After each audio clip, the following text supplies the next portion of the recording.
ሰላም ወደ አድማጮቻችን ይህ የስፖርት ነው። በቅድመ ጨዋታ ፕሮግራማችን ተመልሰን መጥተናል። ቼልሲ እሁድ ቀን 10 ሰዓት ላይ የሚደረግ ጨዋታ አለው ከብሬንፎርድ ጋር ከሜዳ ውጭ የሚጋጠም ነው የሚሆነው። ትንሽ እንግዲህ ቼልሲዎች ረፍት አላገኙም። በተደጋጋሚ ጨዋታዎች ተመልሰው መጥተዋል። በሳምንቱ መጨረሻ ሐሙስ ምሽት ማለት ነው በጥሩ ብቃት ቶተንሃምን ማሸነፋቸው የሚታወስ ነው። ስለዚህ ቀጣዩ ጨዋታ ከፊታቸው የሚገኘው ይህንን የብሬንፎርድ ጨዋታ ማሸነፍ ግድ ይላቸዋል። ከዛ በኋላ ወደ ኮንፈረንስ ሊግ በጥሩ ብቃት እንግዲህ የሚያቀኑ ይሆናል። ሊጋ ዋርሶን በኮንፈረንስ ሊግ የሚያስተናግድ ይሆናል። በሩብ ፍጻሜ ኮንፈረንስ ሊጉ ለማሸነፍ የተሻለ እድል ተሰጥቷቸዋል። በዚህ ውድድር ላይ ደግሞ በፕሪሚየር ሊጉ የቻምፒዮንስ ሊግ ተሳትፎን ለማግኘት ከማንቸስተር ሲቲ፣ ከኒውካስትል፣ ከአስቶን ቪላ እንዲሁም ደግሞ ከኖቲንግሃም ፎረስት ጋር እየተፎካከሩ ይገኛሉ። ይህንን የደረጃ ሰንጠረዥ ይዞ ማጠናቀቅ ለኤንዞ ማሬስካው ቼልሲ አስፈላጊ ነው። ምክንያቱም ለክረምቱ ዝውውር የተሻሉ ተጫዋቾችን ይፈልጋሉ። ለነዛ ተጫዋቾች ደግሞ የሚመጡት በጥሩ ገንዘብ ስለሆነ እነዚህን ተጫዋቾች ማዘዋወር የሚቻለው ቼልሲ በአውሮፓ ቻምፒዮንስ ሊግ ተሳትፎን የሚያገኝ ከሆነ ነው። ስለዚህ ያንን እድል ደግሞ ማስፋት ያስፈልጋል። የአውሮፓ ቻምፒዮንስ ሊግን ባለፉት 2 ዓመታቶች አለመሳተፋቸው ቼልሲ ምን ያክል እንደጎዳው የሚታይ ነው። ስለዚህ ወደዛ ውድድር መመለስ ለቀጣዩ ዓመት ደግሞ ለዋንጫ ተፎካካሪ የሚሆን ቡድን ለመስራት ይህ ዓመት አስፈላጊ ነውና በዚህ ዓመት ትልቁ ግባቸው የአውሮፓ ቻምፒዮንስ ሊግን ተሳትፎ ማግኘት ነውና የሚገባ መስራት የሚጠበቅባቸው ይሆናል። ቼልሲ በአውሮፓ ቻምፒዮንስ ሊግ ተሳትፎን ለማግኘት አሁን 4ኛ ደረጃ ላይ ይገኛል። በ30 ጨዋታዎች 17 የጎል ክፍያዎችን ይዘው 52 ነጥብ ላይ ይገኛሉ። እንግዲህ ከፊታቸው ካለው ኖቲንግሃም ፎረስት 57 ነጥብ ይገኛል። ስለዚህ ያንን የነጥብ ልዩነት ማጥበብ ያስፈልጋል። ሰላም ወደ አድማጮቻችን፣ ይህ ያያ ስፖርት ነው። ላይክ፣ ሼር፣ ኮሜንት፣ ሰብስክራይብ ማድረጋችሁን አትርሱ። የውጤት ግምታችሁን አስቀምጡልኝ። ብሬንፎርድ ከቼልሲ ከሜዳ ውጭ የሚደረግ ጨዋታ ነው። ጠንከር ያለ ፉክክር ይጠበቃል። ኦፕታ ሱፐር ኮምፒውተር ለብሬንፎርድ 31%፣ 25% አቻ፣ 44% ደግሞ ለቼልሲ የማሸነፍ እድሉን ሰጥቷል። ብሬንፎርድ በደረጃ ሰንጠረዡ ላይ 11ኛ ይገኛሉ። ብሬንፎርድ በ30 ጨዋታዎች 4 የጎል ክፍያን ይዘው በ41 ነጥብ ላይ ይገኛሉ። ስለዚህ ጠንከር ያለ ፉክክርን ይጠበቃል። በሳምንቱ አጋማሽ በኒውካስትል ተሸንፏል። ስለዚህ ቼልሲ ይህንን ጨዋታ ማሸነፍ የሚችል ከሆነ ከሜዳ ውጭ አስፈላጊ ድል ነው የሚሆነው። ባለፉት 5 ጨዋታዎች የሁለቱም ብቃት በምናይበት ጊዜ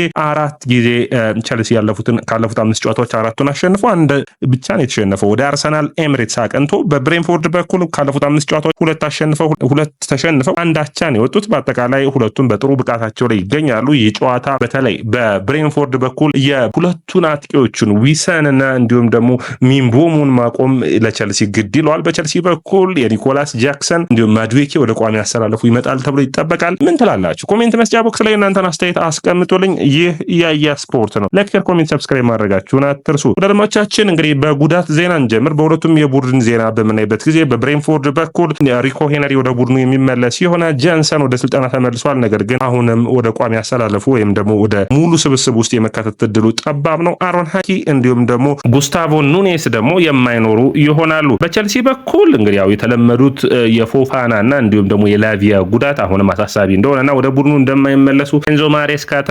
ተናግሯል። እንግዲህ በርስ በርስ ግንኙነቱን በምናይበት ጊዜ ቼልሲ ከሜዳ ውጭ በብሬንፎርድ ተሸንፎ አያውቅም። ለመጨረሻ ጊዜ የተሸነፈው በ1938 እንደ አውሮፓውያን አቆጣጠር ጥቅምት ወር ላይ ነበር። ያኔም 1-0 ነው የተሸነፈው። ከዛ በኋላ ግን 7 ጊዜ ብቻ ነው የተገናኙት። ብሬንፎርድ ቅርብ ጊዜ ነው ወደ ፕሪሚየር ሊጉ ያደገው። በፕሪሚየር ሊጉ ጠንካራ ተፎካካሪ ሆነው እየቀጠሉ እንዳለ የሚታይ ነው። ብሬንፎርድ በአንድ የውድድር ዓመት 2 በቼልሲ የተሸነፈው ደግሞ በ1945-46 የውድድር ዓመት ላይ ነው። ስለዚህ ለቼልሲ ጥሩ ድል ነው። ለመጀመሪያ ጊዜ በኤንዞ ማሬስካው ቼልሲ ኦልሞስት ከ70 ዓመታት በኋላ በሚባል ሁኔታ ማሸነፍ ይችላሉ በተከታታይ 2 ጨዋታዎችን። ብሬንፎርድ ባለፉት ጨዋታዎች በሜዳቸው ያደረጉትን 7 ጨዋታዎች ማሸነፍ አልቻሉም። በ5ቱ ተሸንፈው 2 ያቻ ወጥቷል። ብሪያን ምቦሞ እና እንዲሁም ደግሞ ሌላኛው ተጫዋች የሆነው ዊሳን ማቆም ግድ ይሏቸዋል። ነገር ግን ለቼልሲ ሁሌም ጎል የሚያስቆጥረባቸው ብሪያን ምቦሞ ነው ማለት ማካበድ አይደለም። ምክንያቱም 3 ጎሎች 3 አሲስቶች አሉት ባለፉት 5 የፕሪሚየር ሊግ ጨዋታዎች ቼልሲን በገጠመበት። ዊሳ ባለፉት 14 ጨዋታዎች በፕሪሚየር ሊጉ 13 የጎል ተሳትፎዎች አሉት። 11 ጎል እና 2 አሲስት ማድረግ ችሏል። በቼልሲ በኩል በምናይበት ጊዜ ቼልሲ ባለፉት 6 ባደረጋቸው ጨዋታዎች 5ቱን አሸንፎ አንዴ ብቻ ሽንፈት አጋጥሞታል። ፓልመር ከ15 ጨዋታዎች በኋላ አሲስት ማድረግ ችሏል። ይህ ጥሩ የሚባል ዜና ነው ለቼልሲ ደጋፊዎች። ኤንዞ ማሬስካ በጋዜጣዊ መግለጫቸው ምን ሀሳቦችን አነሱ የሚለውን ደግሞ በቀጣይ አቀርብላችሁ። እንግዲህ ኤንዞ ማሬስካ ጥሩ ቆይታ ነው ያደረጉት ከጋዜጠኞቹ ጋር። ምን አስተያየቶችን ሰጡ የሚለውን ስናይ በመጀመሪያ የሚሆነው ስለ ብሬንፎርድ ምን ታስባለህ ተብሎ ጠይቆ ነበር። ያው በኒውካስትሉ ጨዋታ ጠንካራ ተፎካካሪ እንደነበሩና ከዚህም ጠንከር ያለን ጨዋታን እንደሚጠብቅ ለእሁዱ ጨዋታ ተናግሯል። ከባድ ፈተና እንደሚሆንና እንዲሁም ደግሞ ለቼልሲ በጣም የጨዋታው ጊዜ ማለት ነው ሐሙስ ተጫውተው እሁድ መጫወታቸው በጣም የተጠጋጋ እንደሆነ እና ያ ደግሞ ቶሎ ለማገገም ለተጫዋቾች እንደሚቸገሩ ተናግሯል። ስለዚህ የቼልሲን ኢንተንሲቲ ኢንተንሲቲ ለመጨመር ሲፈለግ ቸልሲ ከተቀያሪ ወንበር ከነበሩ ተጫዋቾቹ ቢያንስ አንድ ሶስቱን ቀይሮ በዚህ ጨዋታ ላይ መምጣት ግድ የሚለው ይመስለኛል። ከዛ ውጭ ስለ ፎፋናና ስለ ላቪያ ተጠይቆ ነበር። ፎፋና አሁንም የጡንቻ ችግር አለበት፣ ወደ ቡድኑ ስብስብ የሚመለስ አይሆንም ብሎ አስተያየቱን ሰጥቷል። ከዛ ውጭ ጆሽም ጥሩ ሁኔታ ላይ ነው ያለው፣ ነገር ግን ወደ ቋሚ ያሰላለፉ ለመመለስ የተሻሉ ተጫዋቾች እንዳሉ ተናግሯል። ቸልሲ ካለፉት 6 ጨዋታዎች 5ቱን አሸንፏል። በአመቱ ውስጥ አሉ ኤንዞ ማሬስካ እንዴት ነው ቶፕ 4 ይዘው ቡድኑ ይጨርሳሉ ተብሎ ጠይቀው ነበር። በአመቱ ውስጥ ብዙ ጊዜያችንን ያጠፋ ነው። በተለይ እስከ ታህሳስ ወር ሁለተኛ ነበርን። ብዙዎቻችሁ የዋንጫ ተፋላሚ አድርጋችሁን ነበር። ነገር ግን ባለፉት ጨዋታዎች ደግሞ እንደ ቸልሲ የአቋም መውረዳችን አይታችሁ አሁን ያለንበት የደረጃ ሰንጠረዥ እንገኛለን። ነገር ግን በጠቅላላው የውድድር አመቱ ላይ ከ5ኛ በታች ላይ ሆነና እናቀም ብዙ ጊዜውን ማለት ነው። ስለዚህ ቶፕ 4 መጨረስ ግዴታ ይጠበቅብናል በማለት አስተያየታቸውን ሰጥተዋል። እንግዲህ ከጨዋታው አንጻር በሚገባ መዘጋጀት እንደሚጠበቅባቸው፣ ከዛ ውጪ ሎ ብሎክ ቡድኖችን እንዴት ማጥቃት እንዳለባቸው ደግሞ በሚገባ ማጤን እንዳለባቸው ተናግረዋል። ላቪያን በሚመለከት ለእሁዱ ጨዋታን እንደማይደርስ በግልጽ ተናግረዋል። እንግዲህ የላቪያ ጉዳት የተሻለ እንደሆነና ከፎፋናም ቀድሞ እንደሚመለስ ማስተያየታቸውን ሰጥተዋል። እንግዲህ የፎፋናና የላቪያ ጉዳት ለቸልሲ አሳሳቢ እንደሆነ እንደቀጠለ ነው። ጄምስንም እዚህ ውስጥ ማካተት እንችላለን። በውድድር አመቱ 3ቱ ጥሩ የሚባሉ በቋሚ 11 ውስጥ ከፍተኛ የሆነ ተጽዕኖ ሊኖራቸው የሚችል ጄምስም ሆነ ፎፋና እንዲሁም ደግሞ ላቪያ ቋሚ አሰላለፍ ውስጥ መግባት የሚችሉ ተጫዋቾቻቸው እንግዲህ ለሚቀጥሉት አመታቶች መታሰብ ያለበት ይመስላል። ላቪያ እንግዲህ በኤንዞ ማሬስካ አገላለጽ መሰረት ከአምኖ አንጻር ለውጦችን አይተናል፣ የሚቀጥሉ አመት ደግሞ ከዚህ የተሻለ ይሆናል ብሎ አስተያየታቸውን ሰጥተዋል። ነገር ግን ቸልሲ በዚህ አይነት ሁኔታዎች እንዴት ከላቪያ ጋር ይቀጥላል? የጄምስም ሁኔታ ለምንድነው ባለፈው ጨዋታ ተቀያሪ ላይ ያስቀመጥከው ተብሎ ጠይቀው ነበር። ምክንያቱም ያንን ማድረግ ግድ ይለናል ለጄምስ የምናስብ ከሆነ ሀገራት ጨዋታ ተጫውቶ መጥቷል። በሳምንት 2 ጨዋታዎችን የመጫወት አቅም የለውም ብሏል። ስለዚህ በዚህ ሳምንት የመመለስ እድል ይኖረዋል ማለት ነው በቀኝ መስመር ተከላካይነት። ሌላኛው የሚሆነው ፎፋና ነው። ፎፋናም እንግዲህ በኢንተንሲቲና በጫናዎች ምክንያት የጉዳቱ ሁኔታ እንግዲህ አሳሳቢ እንደሆነ ነው። ፎፋና እንግዲህ ባለፈው ጨዋታ ላይ ጉዳት አጋጥሞት ነበር። ነገር ግን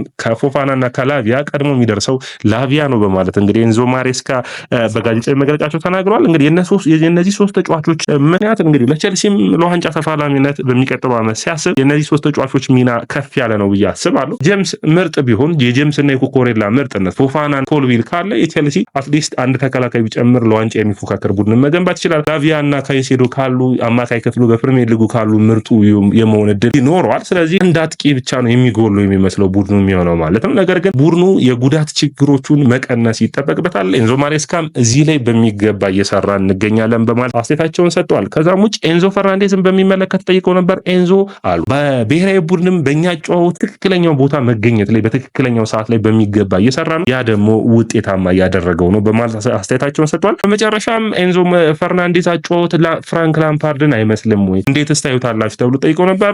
በሚገባ ከላምፓርድ ጋር የሚያመሳሰላቸው ባህሪ ያሉ፣ ነገር ግን ገና ነው ፍራንክ ላምፓርድ ብዙ ነገሮችን ያሳካ አማካይ ነው በማለት አስተያየታቸውን ሰጥተዋል። ይህ ትክክለኛ አስተያየት ነው። አንደኛ ኤንዞ ፈርናንዴዝ ብዙ ጎሎችን ማስቆጠር ይጠበቅበታል። የቸልሲ ኮከቡ ወይም የቸልሲ ጎል አስቆጣሪውን የያዘው ፍራንክ ላምፓርድ ጠንካራ ብቃቱን ያሳየው በብዙ ዓመት ተፈትኖ ነው። ስለዚህ የጨዋታ ውስጥ መዋሃድን ከኤንዞ ፈርናንዴዝ ይጠበቃል። አለው ወይ የፍራንክ ላምፓርድን ያክል አቅም አለው ወይ ካላችሁኝ በግልጽ የሚታዩት አቅሞች አሉት። ነገር ግን አቅሙን በወጥነት ለብዙ ጨዋታዎች የማሳየት ግዴታ ይጠበቅበታል። ወደ አድማጮቻችን ይህ ያያ ስፖርት ነው። ስለ ጨዋታው ምን ታስባላችሁ? ብሬንፎርድ ከቸልሲ የሳምንቱ መጨረሻ ተጠባቂ ጨዋታ ነው። በመጨረሻ የምናቀርብላችሁ በታክቲካዊ ፍልሚያው በኩል ማን ጋር እንጠብቅ የሚለው ነው። እንግዲህ ብሪያም ምቦሞ ለኮኮሬላ ከባድ ፈተናን ይሰጠዋል። ዊሳ ለመሃል ተከላካዮቹ ከባድ ፈተናን ይሰጣቸዋል ተብሎ ይጠበቃል። ከዛ ውጭ እንግዲህ በብሬንፎርድ በሜዳቸው ባስተናገዱ በቸልሲ በስታንፎርድ ብሪጅ 3-1 ባሸነፈበት ጨዋታ ላይ ኒኮላስ ጃክሰን የተለየ ምሽትን ነበር ያሳለፈው። ከዛ ውጭ ኤንዞ ፈርናንዴዝ አሲስት ያደረገበትን መንገድ የምታስታውሱት ይመስለኛል።